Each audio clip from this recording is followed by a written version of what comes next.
In the first round, 48 robots fell against their competition, unable to secure their place in the second round. They were smashed, bashed, and rammed all over the arena. But for some of them, their story isn't over yet, for 16 wildcards were up for grabs for those unlucky few that didn't make it. Now, as we enter Robottal Wars Round 2, we find out the lucky 16 that prove that they still have something to give in this tournament. Welcome back to Robottal Wars.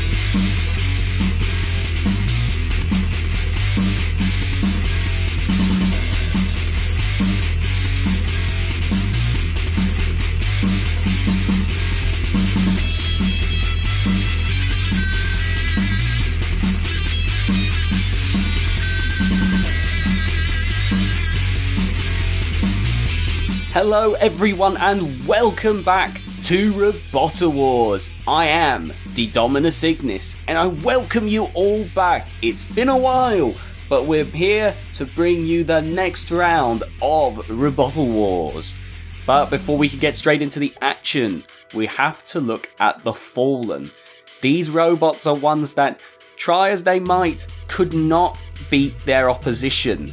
But we have 16 wildcards to give away. These wildcards were given via a vote. This vote was down to whether or not we felt that these robots deserved a second chance. Maybe they were a particularly popular robot behind the scenes. Maybe we feel that they can do a lot better than they did and just had a bad performance. Maybe they just went up against a particularly tough opponent and usually do much better. But without further ado, here are the wildcards securing their place in round 2.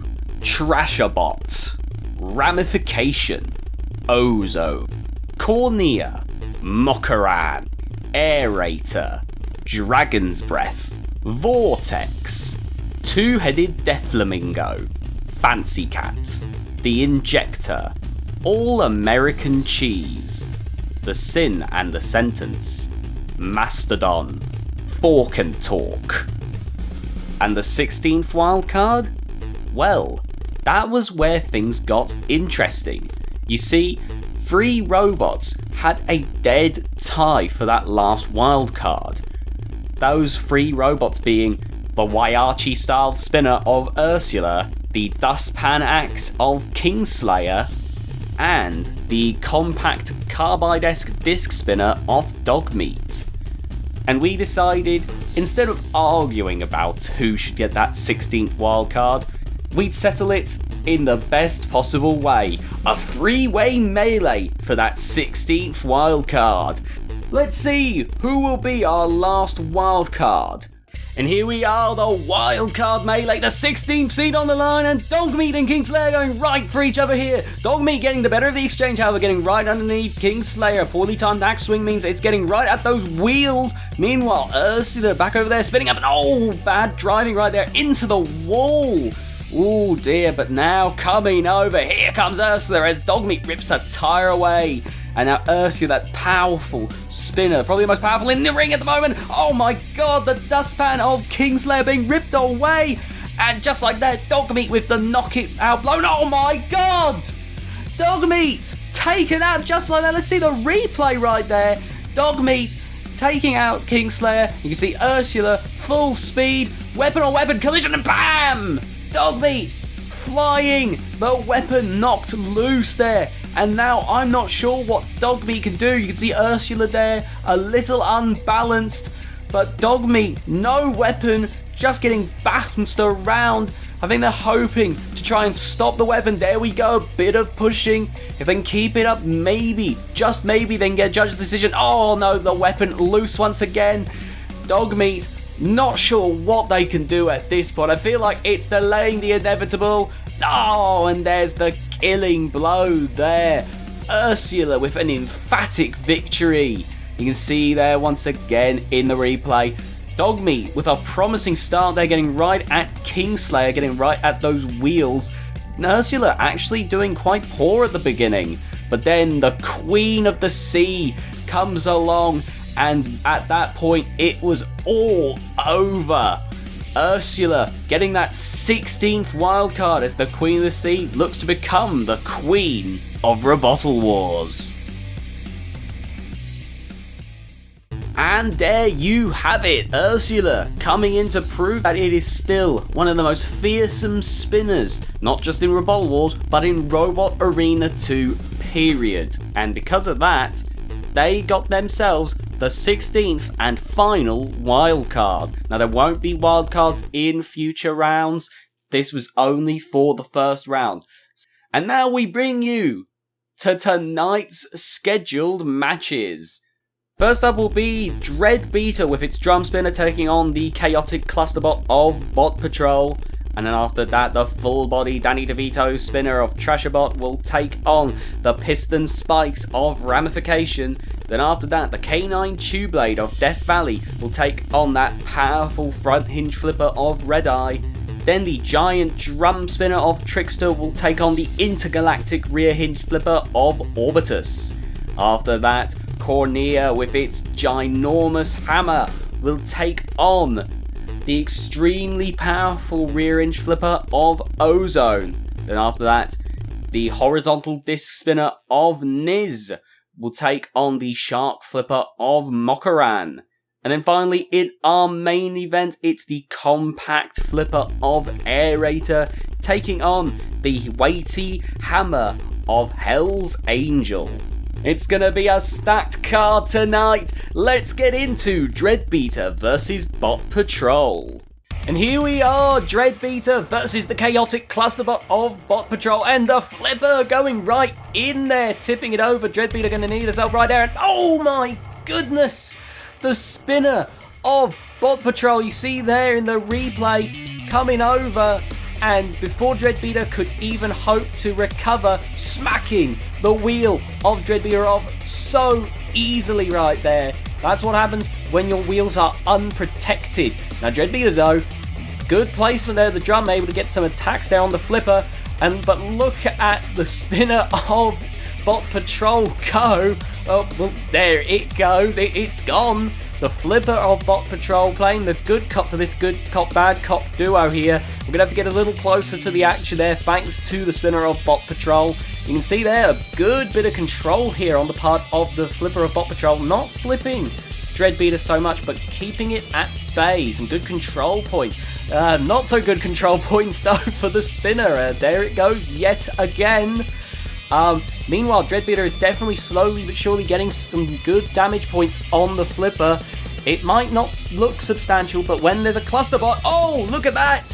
When you're a clusterbot, your armor is definitely thinner than usual, so you have to wonder how much of the flipper can take here, as the spinner of Bot Patrol finally has its bearings again.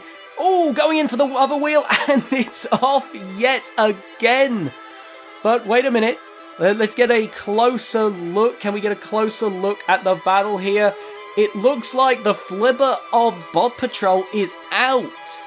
Could it be that if Dreadbeater can continue to stay strong, could it get a shock victory here in Bot Patrol? Could that chaotic nature that helped Bot Patrol before prove to be its undoing here? Here we go. We're going to get a big spinner on spinner clash, and oh my goodness! There goes the other wheel. Never mind. Dreadbeater out just like that. That is incredible. The Bot Patrol spinner may not be the most powerful spinner in Robottal Wars, but it's clearly powerful enough to get to those exposed wheels and motors. Good work there. Lovely bit of reach, and you get to see the traditional Bot Patrol celebratory spin there. Congratulations to Bot Patrol here. You can see in the replay, Dreadbeater wasn't ever really in control in the match. It definitely did damage, but Bot Patrol with its chaotic nature, even though it nearly caused its downfall in the match, we found that Bot Patrol once again found a method through the madness as they go to the next round. And there you have it once again. Another stellar victory for Bot Patrol, beating Dreadbeater in this match. Now, we're going to be moving on from the past two fights to show you some of the highlights and quick matches that are a little too long for dedicated commentary. Let's take a look. Despite the Danny DeVito Trasher bot getting a wild card, unfortunately it just couldn't get a good enough bite on Ramification, who kept getting under and poking its underside with its spikes, eventually taking out Trasherbot and its mini-bot, Ongo Gabotlian. Ramification goes through to the next round. Death Valley in the quarter pocket. Death Valley's K9 Tube Blade was no match for Red Eye, who completely brushed it aside and in one flip sent Death Valley flying into the corner of the arena, where it ended up being stranded, unable to get back into the arena, scoring Red Eye a speedy victory. And in another victory for the flipper, Trickster was unable to catch the wedge of Orbitus, who got quickly underneath Trickster and sent it flying off out of the arena. And then in Cornea versus Ozone, try as Cornea might, Ozone kept going on at Cornea again and again until Cornea ended up out of the arena. That's another victory for the powerful flippers of Robottal Wars. Man, oh man, with the speed of some of those fights, you know for a fact that Robottal Wars is getting more and more heated. The competition getting better and better by the minute. I don't know who could possibly win this tournament when some of them are getting victories this quickly. But now we're moving out of the highlight fights, past the reign of the flipper, over to our next bout. It's Niz taking on the other flipper of Mokkaran. Let's see how this one goes. And here we are, Mokkaran the Shark Flipper taking on Niz with its minibot Nag. Nag going in behind there, not doing anything though. Mokkaran showing some great control right there. Up in the air goes Nag. You can see in the replay, Nag nearly hitting the ceiling right there. Mokkaran not being dissuaded by the powerful spinner on Niz. Look at this, oh my goodness, the power of that flip right there, quickly snapping Niz about. Mokkaran needs to hold strong here like it is, and it could very well win this one. But look at Niz though, keeping, oh my god, no, not like this. Mokkaran once again becoming fish food, bits and pieces. I've never seen something go so wrong so quickly. Look at this, tearing at the chassis, Nag coming in, Mokkaran just trying to fight them off but can't get purchase on Niz, and there goes the other wheel of Mokkaran. Oh, that's it, it's over. Mokkaran, no flipper, no wheels, all over. That went pear-shaped so quickly. You can see there, Mokkaran at the beginning had it, but then Niz got round to the side and it was all over. Mokkaran couldn't do a thing. Niz and Nag proving themselves once again to be an absolute force in the ring. But now we move on to our main event of the evening. It's Aerator versus Hell's Angel. And here we are with our main event of the evening. Aerator with its flipper and Hell's Angel with the heavy hammer. Now, Aerator quite compact, but the armor is quite weak. But Hell's Angel a little slow to self-right, as you can see right there, in fact. And Aerator could take advantage here as it gets it over to the sidewalls. Could he get Hell's Angel out here? No, Hell's Angel getting free, but you can see there, it could all end just like that, like the earlier bouts. But oh, we're beginning to see the panels, the bits and pieces of Aerator beginning to break off from those heavy hammer blows. If Hell's Angel can keep along for long enough, he could do enough damage to make Aerator completely useless. You can see in the replay, Aerator, bits and pieces, strewn about the arena like it's Hansel and Gretel with breadcrumbs. And look at this, oh, a bit of a havoc here. I unfortunately have to inform everyone that despite the havoc, this was the best fight we could get. Oh my goodness. And it could be Hell's Angel's downfall here as he tries to regain himself. Oh, Aerator couldn't capitalise there. You can see the drive beginning to fail as some of the engines begin to smoke from those hammer blows, but he's round the side. Oh, but Hell's Angel finally getting underneath and now swinging the hammer. Aerator for a moment there. Oh no, another Havoc. And Hell's Angel could be in trouble as he right up the body of Aerator, and a big Havoc there. Hell's Angel struggling to self-right. This is the slow self-righting I talked about before. Aerator looking to try and capitalize, and oh my god, that was it. That was the straw that broke the camel's back. The last thing holding half of the chassis together. Good grief. And now Aerator, I think it's completely stopped there. Aerator, I think, is out of the competition here. Look at this. Hell's Angel getting a few last blows in just in case, but there's no movement from Aerator. Hell's Angel has won this bout. Good Lord, what a match. This one could have gone either way. You can see here there are some times Aerator could have had Hell's Angel begging for mercy, but Hell's Angel able to keep going, bashing away at the weaker body of Aerator. And then at the end, Aerator breaking from such a small thing and being unable to move, getting counted out. Hell's Angel winning our main event of the evening. And there you have it. That is our main event. Hell's Angel moving on to the round of 32, as well as all of our winners tonight. A mighty congratulations to everyone who's won a battle tonight.